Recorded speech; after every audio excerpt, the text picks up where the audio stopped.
ìbà olódùmarè tó gbélé ayé ró láìlòpó, ìbà ọmọ lójú rẹ̀ kan ṣoṣo tó fi ṣẹbọ àsunpa fún gbogbo wa, ìbà akọ́dá, ìbà aṣẹ̀dá, ìbà àtẹ́lẹsẹ̀ tí òun run tó fi dé pọpọ tán. Bókété bá ti fi ìrù ìdí ẹ̀ balẹ̀, ilẹ̀ ó rọ̀ fún ni. Lónìí ọjọ́ ọ̀sẹ̀ kínní nínú oṣù kínní ọdún 2025, ìbà ni mo kọ́kọ́ jú o, torí bẹ́ẹ̀ kò ló bá júbà ilẹ̀ á lanu fún ni. Mo júbà eégún ilé, mo júbà òòṣà ọjà, mo júbà ẹ̀sẹ́ ẹ̀dí gan pàápàá. Kọ́dún tuntun yìí ó yabo fún mi, àṣẹ Èdùmàrè yóò yabo fún gbogbo wa. Ẹ káàbọ̀ sínú àkọ́kọ́ sẹ́ ìròyìn inú àwọn ìwé ìjọ àgùdà ti ilẹ̀ Yorùbá tọdún tuntun yìí. Òní ni ọjọ́ 5 oṣù Ṣẹ́rẹ́, 2024 lẹ́yìn ikú Olúwa wa, 5th of January 2025. Orúkọ mi ni àlùfáà Paul Aṣáwálé láti iléeṣẹ́ ìgbóhùnsáfẹ́fẹ́ ti Space TV ní ìlú Ìbàdàn. Ṣáájú, ẹ gbọ́ àwọn kókó inú ìwé ìròyìn tọ̀sẹ̀ yìí. Pápá mímọ́ Francis ṣílẹ̀kùn mímọ́ gbàgàdà sílẹ̀ láti fi júbílì 2025 lọ́lẹ̀. Èyí ló sì di ojú ìwé kìíní ti Catholic Weekly Independent ti ọ̀sẹ̀ yìí. Ìdí ìṣẹ̀lẹ̀ tó lọ́jú, complex reality, àlùfáà Anthony Akínwálé ló la eléyìí hàn wá lójú ìwé kẹta ti Catholic Weekly Independent. Olúwa ń bẹ pẹ̀lú wa o, kérésìmesì nínú òjìji àjálù. Àlùfáà Ambrose Dada láti Ẹ̀kọ́ Ìjọ Èkìtì ló fi èyí sọwọ́ ní èdè Gẹ̀ẹ́sì wípé Emmanuel, God with us, Christmas in the shadow of tragedy. Ẹ ó gbọ́ ẹ̀kúnrẹ́rẹ́ rẹ̀ láìpẹ́. Ààrẹ wa ọ̀wọ́n, ẹ dákun, ẹ bá wa dẹ́kun ebi ìtẹra ẹni pa mìíràn ní orílẹ̀-èdè Nàìjíríà o. Ojú ìwé kẹjọ ni lẹ́tà yìí sí ààrẹ wa yìí wà. Daniel Ugo ló sì kọ ọ́. Bíṣọ́ọ̀bù àgbà Kaigama gbàdúrà fún ẹ̀mí àwọn tó dolóògbé àti àwọn tó farapa níbi ìṣẹ̀lẹ̀ ìtẹra ẹni pa ibi ìpín oúnjẹ. Ojú ìwé tó gbẹ̀yìn Catholic Weekly Independent ọ̀sẹ̀ yìí ló wà. Àjogúnbá ayérayé, eternal legacy, ní The Partner sọ̀rọ̀ lé lórí lọ́sẹ̀ yìí.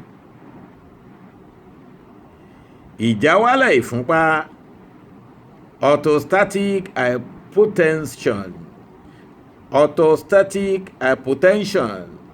kí ló ń jẹ́ bẹ́ẹ̀?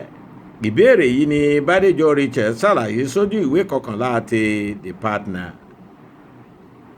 Pápá mímọ́ fi àmì ẹ̀yẹ dá àlùfáà John Patrick lọ́lá láyàjọ́ 40 ọdún rẹ̀ gẹ́gẹ́ bí àlùfáà. Adétáyọ̀ ló sọ bẹ́ẹ̀.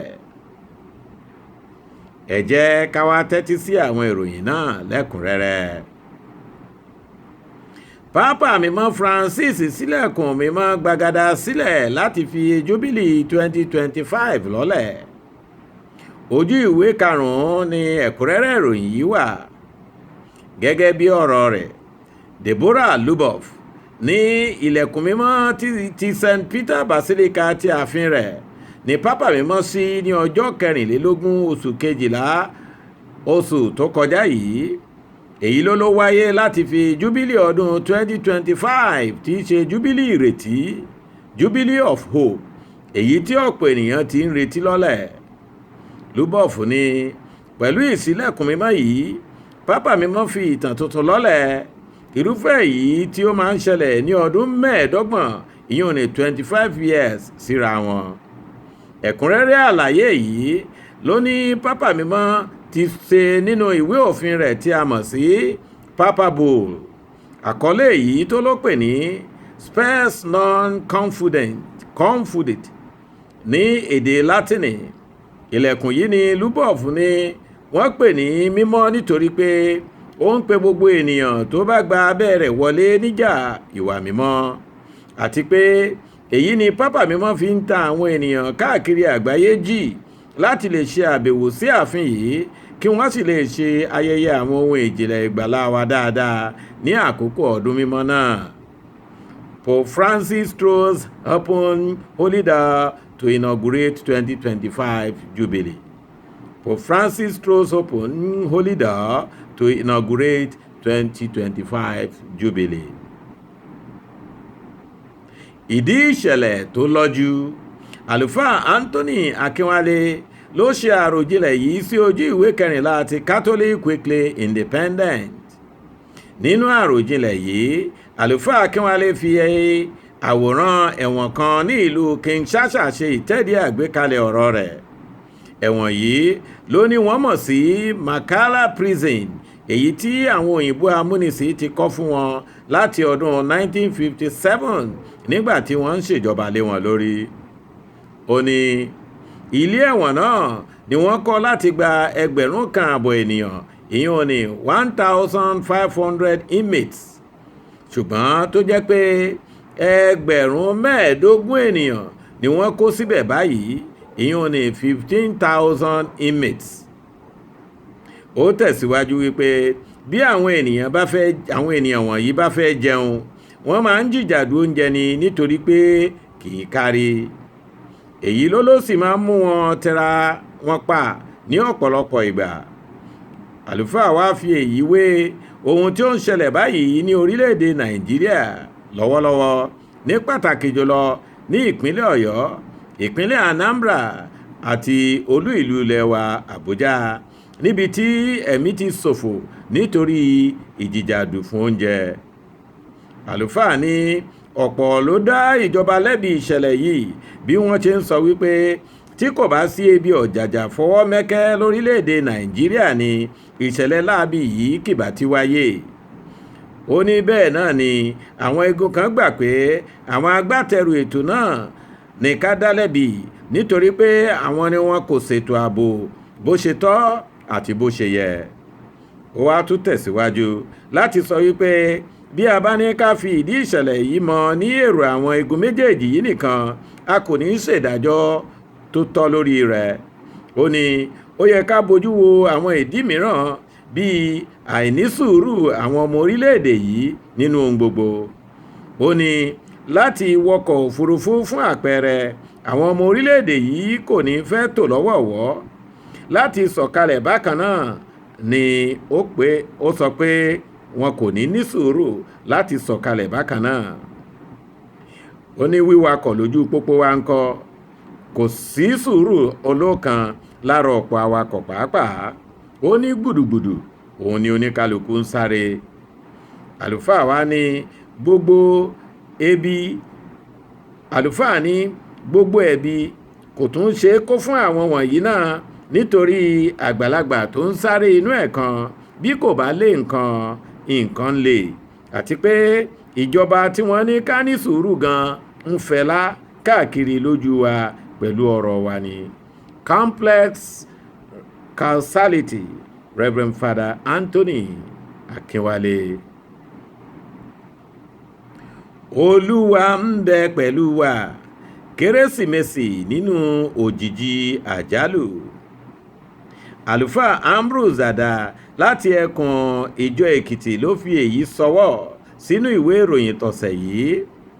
Ó ní àkókò ìdùnnú àti ayọ̀ ní ìgbà Kérésì máa ń jẹ́ fún gbogbo onígbàgbọ́ jákèjádò àgbáyé. Èyí ló lórí bẹ́ẹ̀ nítorí ìjìnlẹ̀ ìgbàgbọ́ àti ìrètí nínú ẹni tí a bí ní àkókò yìí tí ó ń jẹ́ Emmanuel. Èyí tí ìtumọ̀ rẹ̀ jẹ́ Olúwa ń bẹ pẹ̀lú wa. Ó wá sọ pé nínú ìgbáradì fẹ́lẹ̀ yìí ní Nàìjíríà ti pàdánù àwọn olólùfẹ́ wọn tó 70 lórí pé ebi ń pa wọ́n sì lọ jìjàdù oúnjẹ láti ọwọ́ àwọn ẹlẹ́yinjú àánú kan. Ó tún ní ọjọ́ ìsinmi tó tẹ̀lé àwọn ìṣẹ̀lẹ̀ yìí ní ìpínlẹ̀ Ọ̀yọ́, Anambra àti olú ìlú ilẹ̀ wa Àbújá, ìròyìn tún fi tó wa létí pé àwọn agbénipamọ́ gbowó kan gbé àwọn arìnrìn-àjò kan ní Èmùrè Ilé ní ìjọba ìbílẹ̀ Mùré ní ìpínlẹ̀ Èkìtì. 30 mílíọ̀nù náírà ni ó sì ní wọ́n ń béèrè lórí ẹnì kọ̀ọ̀kan. Ó ní ọkọ̀ èrò bọ́ọ̀sì elérò 18 ló sọ pé àwọn ajínigbé náà gbà. Ó wá ní àgbéyẹ̀wò ayọ̀ àkókò kérésì yìí pẹ̀lú àwọn àjálù àkókò ìgbà kérésì yìí bákan náà jẹ́ ohun tó gbẹnu tán jọjọ. Emmanuel, God with us, Christmas in the shadow of tragedy. Father Ambrose K. Dada. Ààrẹ wa ọ̀wọ́n, ẹ bá a dẹ́kun ibi ìtẹrẹ nípa ọjọ́ iwájú o. Daniel Ugo ló kọ lẹ́tà yìí sí ààrẹ orílẹ̀-èdè Nàìjíríà lọ́sẹ̀ yìí. Ó ní bí a bá wò dáadáa a ó rí pé oríṣiríṣi àjálù ló ti dé bá orílẹ̀-èdè Nàìjíríà lẹ́nu ọjọ́ mẹ́ta yìí, èyí tó ló ń pè fún ìtají ìjọba wa láti dìde sí ọ̀rọ̀ ebi àti àwọn àyọrísí rẹ̀ gbogbo, nínú èyí tí a ti wá ń rí ìtẹrẹ nípa yìí. Ó ní ìṣẹ̀lẹ̀ ikú káàkiri tí à ń gbọ́ yìí, èyí tí ebi ń fà yìí kò ṣàì fi ètò ìjọba lápapọ̀ tí kò gúnrégé hàn. Ó ní ìjọba kan ń kígbe ìgòkè àṣẹ́lẹ̀ èrè ni. Ó ní kò ní ipa kankan nínú ìgbáyégbádùn mílíọ̀nù ènìyàn tó wà lórílẹ̀‐èdè yìí. Ó ní dípò bẹ́ẹ̀ àṣẹ́lẹ̀ ibi àti ìṣẹ́ là ń rí ketekete lára wọn. Ó tẹ̀síwájú, ó tún ní lóòótọ́ ni pé àwọn ìjọba ìpínlẹ̀ kan ti ṣe ìpinnu láti dènà irúfẹ́ ìṣẹ̀lẹ̀ yìí ní ọjọ́ iwájú. Ugo wá kìlọ̀ wípé bí ìpinnu wọn yìí ṣe dára tó, kí wọ́n má jẹ́ kí ó mú ìnira wá fún àwọn ẹlẹ́yinjú àánú láti máa ṣàánú àwọn tébi ń pa àti tí ìṣẹ́ ń ṣẹ́ láwùjọ o. Ó fi kún pé àwọn ọmọ orílẹ̀-èdè yìí yẹ fún ìjọba tó dára jù yìí lọ. Wọ́n yẹ fún ìjọba tí yóò láàánú wọn lójú, tí yóò sì tètè mú wọn bọ́ sínú ìfọ̀kànbalẹ̀, nínú èyí tí wọn yóò ti lè máa rí àwọn ohun ìgbáyégbádùn tó yẹ. Ó wá sọ wípé òní ni ọ̀la bẹ̀rẹ̀. Ohun tó kù ni pé kí àwọn adarí wa kàn máa lo àwọn ọ̀rọ̀ wa sí ohun tí wọ́n bá yà sọ́tọ̀, tí wọ́n bá yà wọ́n lọ́tọ̀ fún. Dear President, avoid next hunger stampede in Nigeria. Daniel Ugo. Bíṣọ́ọ̀bù àgbà Kaigama gbàdúrà fún àwọn ẹ̀mí tó dolóògbé àti àwọn tó farapa níbi ìṣẹ̀lẹ̀ ìtẹrẹ nípa tó wáyé níbi oúnjẹ pínpín ní ìlú Àbújá. CSN Media ti olú ìlú wa Àbújá ló fi léde pé bíṣọ́ọ̀bù àgbà ìjọ Àgùdà ti ẹkùn náà, Most Reverend Dr. Ignatius Kaigama, ti fi àìdùnnú rẹ̀ hàn lórí àwọn tó sùn nínú Olúwa àti àwọn tó farapa nínú ìṣẹ̀lẹ̀ ìtẹrẹ nípa lórí pínpín oúnjẹ fún àwọn aláìní tó wáyé ní Holy Trinity Parish, Maitama, Àbújá ní ọjọ́ 21 oṣù kejìlá ọdún tó kọjá. Ìròyìn yìí sọ pé bíṣọ́ọ̀bù Sàláì yin àwọn ẹgbẹ́ aláàánú ti St. Vincent de Paul Society tó ṣagbátẹrù ìpín oúnjẹ náà fún níná ọwọ́ àánú sí àwọn tó kù díẹ̀ káàtó fún láwùjọ. Ó bá àwọn ẹbí tó faragbá nínú ìṣẹ̀lẹ̀ láabi yìí kẹ́dùn. Ìròyìn yìí wá ní ó tọrọ ẹ̀bẹ̀ àdúrà fún àwọn tó dolóògbé, àlàáfíà fún àwọn tó farapa àti ìtùnú fún àwọn tó pàdánù ẹni wọn. Archbishop Kaigama prays for souls of departed, healing of injured at SSVP food distribution stampede. The Partner lọ́sẹ̀ yìí sọ̀rọ̀ nípa àjogúnbá ayérayé, eternal legacy, ní abala àwọn ọmọdé rẹ̀. Aláròjinlẹ̀ abala yìí sọ wípé lóòótọ́ ni ìbànújẹ́ máa ń gba ọkàn wa nígbàkúgbà tí a bá pàdánù àwọn olólùfẹ́ wa. Ó ní ara ìdí nìyí tí ìjọ ṣe ya ọjọ́ kìíní àti ọjọ́ kejì oṣù kọkànlá sọ́tọ̀ fún ìrántí àwọn ẹni mímọ́ gbogbo, ìyún All Saints, pẹ̀lú gbogbo àwọn ẹ̀mí, All Souls. Ó ní àwọn ẹni mímọ́ wọ̀nyí ti gbé iṣẹ́ ribiribi ṣe nínú ìrìn àjò ìgbàgbọ́ wọn láyé yìí, tó bẹ́ẹ̀ gẹ́ tí ó fi jẹ́ wípé àwọn ẹ̀dá alààyè sì ń tọrọ ẹ̀bẹ̀ àdúrà nípasẹ̀ wọn fún nǹkan kan pàtó fún ara wọn tàbí fún olólùfẹ́ wọn kan tí ó sì ń jẹ́ fún wọn. Ó fi àpẹẹrẹ irúfẹ́ àwọn ẹni mímọ́ yìí lélẹ̀ bíi Christopher mímọ́ tó ní ó jẹ́ onígbọ̀wọ́ àwọn awakọ̀ àti àwọn èrò fún ìgbéfò ewu ìrìn àjò. Bẹ́ẹ̀ náà ni ó sọ nípa Lúùkù mímọ́ tí ó jẹ́ onígbọ̀wọ́ àwọn dókítà fún ìwòsàn tó péye. Ó wá ní àwọn wọ̀nyí ló fi ohun rere kan tàbí òmíràn lélẹ̀ láyé fún wa láti lè jogún. Olówó ayẹ kí àwa náà wo àwòkọ́ṣe ìwà wọn kí àwa náà bá lè ní àjogúnbá rere tí a ó fi sílẹ̀ fún àwọn ìran tí ó ń bọ̀. The Eternal Legacy, ojú ìwé 15 ti Partner ló wà. Ìjáwálẹ̀ ìfúnpá kí gan ló jẹ́ bẹ́ẹ̀? Bádéjọ Rachel ló ṣàlàyé èyí ní ojú ìwé 11 ti The Partner. Ó béèrè wípé ǹjẹ́ ó tilẹ̀ máa ń rẹ̀ yín wẹ̀sẹ̀ tí ó fi jẹ́ pé ẹ máa ń tún dìde dúró wàì lójijì? Ó ní àbí rírẹ̀ lẹ́yìn oúnjẹ ni tiyín? Àbí ó tilẹ̀ máa ń ṣe yín bí ẹni pé ẹ fẹ́ dákú? Ó ní tí ó bá rí bẹ́ẹ̀, àpẹẹrẹ ìjáwálẹ̀ ìfúnpá ni o, kìí ṣe àmì ibà rárá. Ó ní èyí ni wọ́n ń pè ní orthostatic hypotension ní èdè Gẹ̀ẹ́sì, èyí tí ṣe ìjáwálẹ̀ ìfúnpá ní èdè tiwantiwa. Àwọn àmì ara tí ó sọ wípé ó fi ń sọ ẹ̀dá ni rírẹ̀, kí ìran ojú máa wò bàlàbàlà, ìyẹn ni blurry vision, dídákú tàbí àìtilẹ̀ lóye nǹkan kan mọ́, confusion. Ó ní bí àwọn nǹkan wọ̀nyí bá ti ń ṣẹlẹ̀, ìjáwálẹ̀ ìfúnpá yóò ṣẹlẹ̀ nítorí pé ẹ̀jẹ̀ kò ní ráyè sàn lọ sí ibi ọkàn dáadáa mọ́. Orthostatic hypotension, what is it all about? Bádéjọ Rachel. Pápá mímọ́ dá àlùfáà John Patrick lọ́lá lọ́jọ́ ayẹyẹ 40 ọdún rẹ̀ nínú iṣẹ́ sẹsẹdótì. Àmì ìdálọ́lá náà ni akọ̀ròyìn Anthony Adétayọ̀ pè ní Papal Award of Recognition. Èyí ni ó sọ pé pápá mímọ́ fi yòǹbó àlùfáà Patrick fún ìmọ̀ rírì iṣẹ́ takuntakun rẹ̀ nínú ìjọ. Ayẹyẹ ìdálọ́lá yìí ló ti wáyé ní ọjọ́ 12 oṣù kẹwàá ọdún tó kọjá ní St. Sebastian Catholic Church Cathedral, Ìjẹ̀bú Òde ní ìpínlẹ̀ Ògùn. Bíṣọ́ọ̀bù àgbà Abégúnrin ti ìlú Ìbàdàn ní ìròyìn sọ pé ó wà níbi ayẹyẹ náà pẹ̀lú.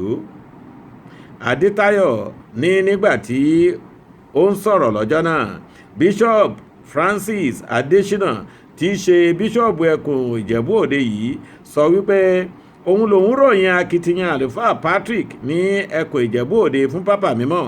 Èyí ló sì mú pápá mímọ́ dá àlùfáà yìí lọ́lá irúfẹ́ yìí, èyí tí ó fi ìtara rẹ̀ hàn sí iṣẹ́ ìtànkálẹ̀ ìyìn rere àti ìtọ́jú ẹ̀dá ènìyàn. Ẹlẹ́yẹ ọjọ́ náà yìí ní ìròyìn sọ pé ó fi ìdùnnú rẹ̀ hàn gidigidi lórí ìdálọ́lá yìí. Ó sì dúpẹ́ lọ́wọ́ Bíṣọ́ọ̀bù Adésínà pẹ̀lú gbogbo àwọn tí wọ́n wà níkàlẹ̀ lọ́jọ́ náà. tó ìròyìn láti inú àwọn ìwé ìròyìn ìjọ Àgùdà ti ilẹ̀ Yorùbá tọ̀sẹ̀ yìí kò tún ní jù báyìí lọ. ṣebí díẹ̀ náà kúkú tó nínú nǹkan oníǹkan.